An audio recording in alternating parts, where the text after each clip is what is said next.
Did it. Rishabh Lune. Hi, Rishabh. Rishabh says, we appreciate your informative posts on Gram. Thank you so much. Dentistry is not about just drill and fill, it is much more than that. Drill and fill kind of dentistry is just about, treating the symptom. But we have to treat the root cause, not just the symptom. The reason for making this live was I see a lot of patients with really, they are so troubled with the dental work, like it's a never ending process, what's happening day in and out.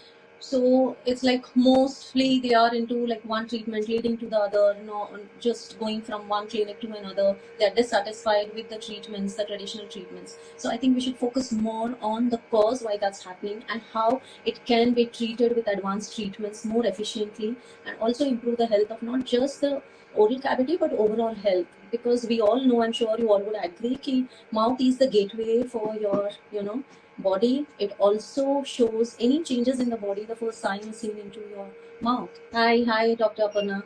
How are you? Ma'am, good evening, Tell ma'am. me. Good evening. Yeah, tell me. Ma'am, I just wanted to ask some questions. Like I've just graduated from my college, but Okay. right now I'm having some questions like how to open my clinic and what things I should be keeping in mind.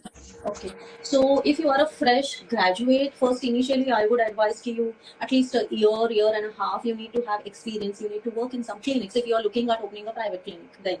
So to experience how the clinic systems work, because once you pass out, it's totally a different aspect of running a dental clinic, which is not taught in colleges. We are only taught about the subject, right? So there are a lot of nuances there, like how to keep the files of the patients, what communication skills we need to have, how we need to approach for every treatment.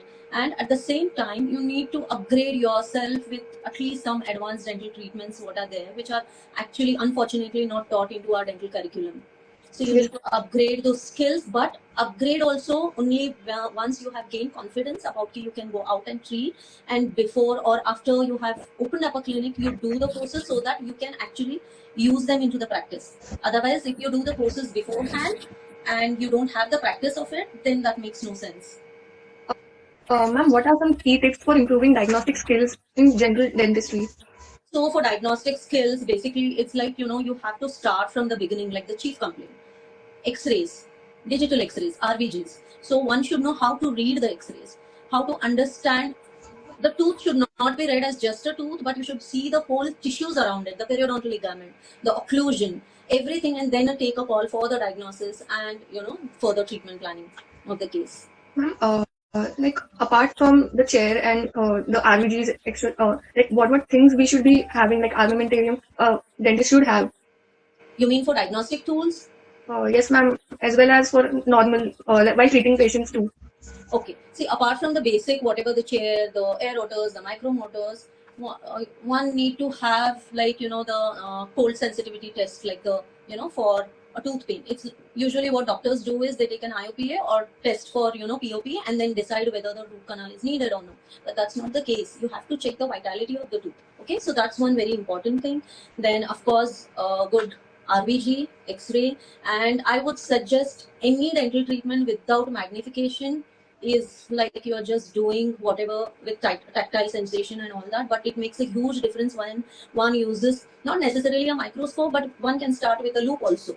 But that's an important investment to be done to start your practice if you want to do really good quality treatment for your patients. And that also helps doctors to build an authority, to be different, to give better treatment results for the patients. So that helps even for their revenue also.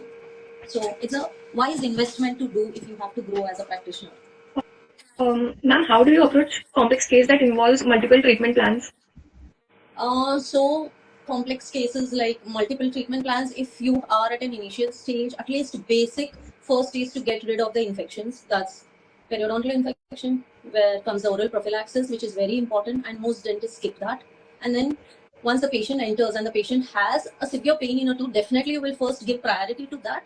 But your second stage should be about explaining the patient about why that thing happened.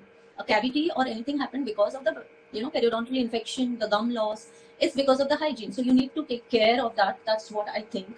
And then you have to think about the occlusion, any missing tooth, even that have to be replaced. Why that's important to replace. Never just treat a patient as, if on the basis of their pain point. It is you as a doctor need to explain the patient what is needed. Only then the awareness the patients also get why it's so important. So you are helping not only the patients, but also your workflow increases by that. Yes. So, ma'am, how do you handle patients who are anxious or like fearful at that point of time? So these anxious patients never jump into give a treatment plan or start the treatment first thing. You have to give time to them so that they become comfortable with you. You have to build a rapport with them first. And in case they have started a treatment and suddenly you feel they are getting anxious or anxiety is there, you have to stop your treatment there and ask them to focus on their breath. Take deep breathe in, breathe out exercises that really helps the patients to calm down. And you have to assure them and make the treatment as comfortable as possible. And you have to go step by step. You can't hurry in those patients. Ma'am, like, how do you manage patients who have difficulty following a post-instruction cases, like those persons who don't follow post-instruction? For particular like post instructions, you have to either give them in a return format all the post-operative instructions, especially after extraction or after root canal. But usually with my treatments, there is no much post-operative instructions in restorative dentistry or endodontics, so I have not faced that issue. And even with surgical, it has to be in a return format so that they don't forget and they have those instructions to refer to. Ma'am, what are the most important things during the few years of dental practice? First few years you have to go slow. Today it has become, everyone thinks smile makeover or aesthetic dentistry is what is needed. No, there are lots of patients who are suffering from dental pain, from dental infections. There are lots. Everyone does not need smile makeover. You can still make money by doing good job for the patients. At the same time, you will feel so satisfied and happy. You have made one's life so comfortable. You have, actually brought a change into their life. So stop running behind that social media fame of veneers, smile makeovers, and all that. Start as simple as treatments like restorative work, endodontic work, but you have to be skillful to treat that. Restorative, I have seen most of the doctors when they are using composite, they're still cutting the tooth as amalgam, creating undercuts for retention and all. No, science has changed. So that you have to upgrade your knowledge. It will come slowly. Give yourself also time slowly to learn and upgrade the skill. I Ma'am, hope yes, ma'am. the doubts are getting cleared. Yeah. Ma'am, like, what advice would you give to like fresher dentists regarding staying updated with new dental technologies? Sorry, I didn't get your question. Tell me Like, what again. advice would you give to the younger and fresher dentists regarding staying updated with the new upcoming dental technologies? Yeah, so from basic you have to start, like I said, loops, rubber dams, very important.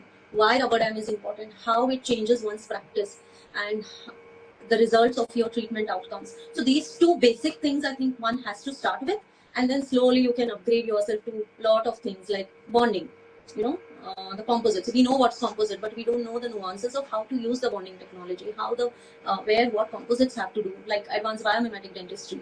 But that slowly it will come. First, you will have to at least get trained on how to use a loop and rubber dam. Very important. Like, ma'am, rubber dam, is it necessary during composite restorations too? Yes, definitely it is necessary because if you are not using a rubber dam, there are more chances of saliva seeping in and creating micro leakage, creating secondary dentist, restorative failures, and of course comfort for the patient as well as the doctor. So once that rubber dam isolation is there, the you can see the treatment area more clearly and you can very efficiently work in restoration. What are most common challenges you face in your daily clinic practice? I face challenges like, I'll tell most common challenge, though I'm into practice for 28 years, but the biggest challenge is educating the patients for the importance of, 6 months once visit or maintenance of oral hygiene through that. That's the biggest challenge. Otherwise, right now, I don't think there's a lot of challenge, but initially, of course, challenges was to, get the patients for the treatment, or initially it's difficult to set up a practice. It takes time. Young dentists should understand they have to have patience to build their own practice. It's not going to happen. You will open and you'll have patients flowing in. It takes time. You really have to work towards it. So those challenges even we have gone through. Yes. Ma'am, I've seen one of the posts in your Insta account. You had built up the whole crown from a root piece, and I've seen that the patient is really very happy, and for like many years it had been there. Yeah, so this is advanced biomimetic dentistry. It requires lots of armamentarium. It requires a lot of skill, knowledge, precision, materials. Yeah. Like ma'am, biomimetic dentistry is different from the normal dentistry. Yes, it is. It's a form of tooth saving dentistry. So even if, as you said, a root piece, I would take the support. The root piece is strong enough. It has a healthy periodontal ligament. It has a good bone support, and I had good ferrule. I used the dentine bonding advantage of the bonding system itself to build the tooth crown. And occlusion is the key for any restorative, success. So one should have good knowledge of occlusion. You can't neglect occlusion. So basically, when a dentist is working, has to take care 360 degrees. It's not just like drill fill, cavity fill कर दिया and just left it. No, the morphology is equally important because when you are filling it, you're changing the occlusion, and that has its own, effects on a long term, on a long run in the patient's mouth. These restorative, like huge bulky crowns with not good morphology, no proper seal, these cause more damages to the surrounding tissue and tooth failure, leading to implants and extraction, TMJ problems, so many things. So yeah, initially start with simple things, but one has to look around 360 degrees and treat the patient. Ma'am, what strategies would you recommend for building a strong patient base early in the dental career? Strategy, see, today it has changed. You have so many ways to build. Most important is communication skill, building a rapport with patient. Once that patient is satisfied, is happy, they will refer you many more patients. Okay. Second, in today's time and date where everything is online, of course, reviews, genuine reviews from the patients, these all matter. And showing your work, showing your skill through your, Insta, Facebook, whatever, your websites. Having a website is very important aspect. That's how patient comes and they see, they want to understand. Even if today someone has referred some patient to you, the patient is not going to directly come to you on the referral. There may be few people, but many would still go and search for you online. Yes.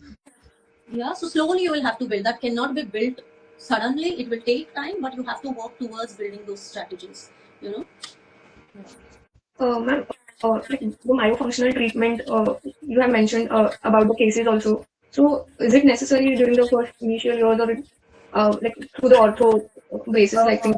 So this is a totally different aspect of dentistry or official myofunctional therapy. One is interested can start. You have to learn this. This is a quite a vast subject which involves everything, not just the muscle function. It's orthodontics, ENT, so many things in that. So at least initially start with whatever you can gain knowledge about certain advancements in dentistry, then go to the bigger thing.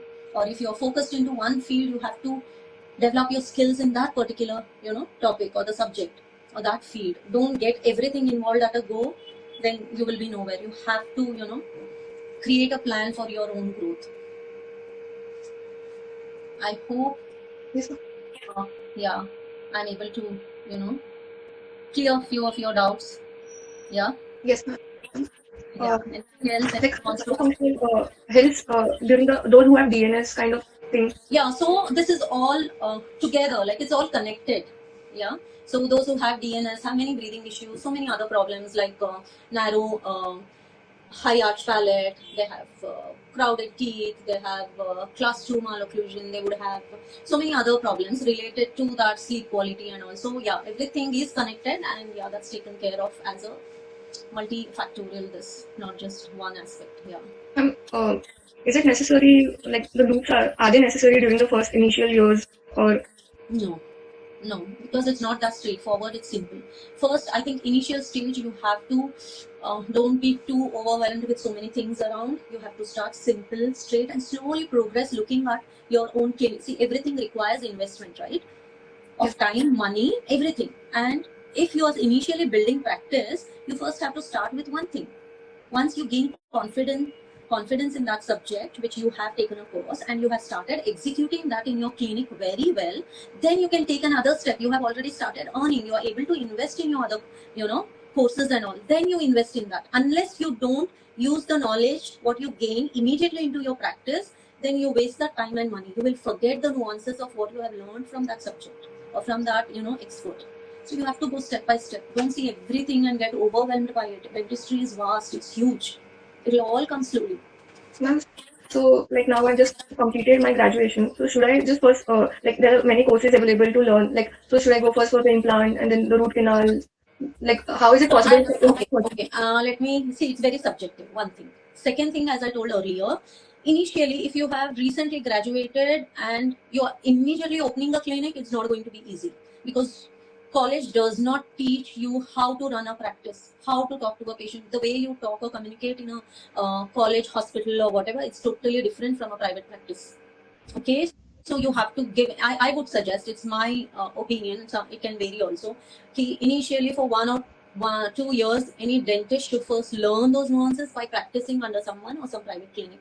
That boosts the confidence. You will have a lot of knowledge on the ground, what's happening, how it has to be done, and that would really help when you open up the clinic, and it will make your decision making more clearer. You will understand your inclination, what is much better, what subject I'm interested in initially, or I feel I'm confident to do implants more than endo.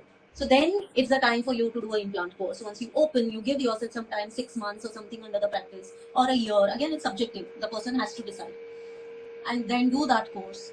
Take your skills in that, improve your skills, start practicing, and then take step by step. Don't think everything has to come together. Like, ma'am, what would you suggest me to do? Like, right now, like first, like I'm just observing, starting with the patient right Of now. course, no, you can't. Because if you have to do work on a patient, yes, the clinics which are mass practice, where it's the same traditional type of come go, daat nikalo, implant dalo, and whatever root canal with half GPs put in, which is very common. I'm saying you will get experience there to work on the patient, but that experience will be the same. It's not going to improve your skills. You will become the same follower of the same kind of practice. That's what you have learned. So you would also start doing the same thing when you open up. That's what I feel. So it's one's vision, what they want to do, how you look at yourself as a dentist later in life. So it depends on that, what you want, how you have to create a roadmap for yourself. Okay. Ma'am, are these teeth whitening necessary? Like, we should have that during the initial. Is it What? like a chair is there, and then the RVG machine, the teeth whitening also, they are giving courses for that. Teeth That you whitening. can do. Teeth whitening is fine. That you can do. It's not a big thing. It's not a big investment. If your inclination is towards that, you can do that. So that is fine. RVG is very important. No practice can start without an RVG. So, ma'am, if in case I've done one part of the dentistry, like prosthodontist or an endodontist, so there are clinics who call other specialists also, like periodontist and all, and they all just patient time is also gone, and they have to manage the time also. So, see, every dentist cannot have all the skill. Some are skillful, some may not have skill in particular department. Like endo may not be, he's specialized into endo. So his focus is, I want to be the best endodontist. But to be that and to be a consultant, first as an endodontist, he has to be skilled enough to use magnification, to do under rubber dam. Then that MDS endo is a specialized endodontist. Otherwise, with the advancement into dentistry and the treatment outcomes being amazing now, if a specialist is not following those advancements, then for them, I personally would not consider to be a really great, skillful hands. So if a prostho or an endo, they have to, before they start as their consultation, if they want to be really that, at that level of consultation or being on the top of the order, then they have to first learn those skills. Because I'm sure today also many colleges, PGs are not exposed to the advanced dental, armamentarium or the systems or the protocols. So even when they pass out, they still don't have that knowledge. Even they will need to take the courses. That's what I feel.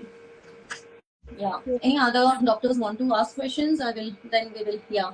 And hope many have cleared most of the doubts. Okay. So if any other questions and you want to ask, you can DM me. Okay. Bye. All. Thank you for joining in.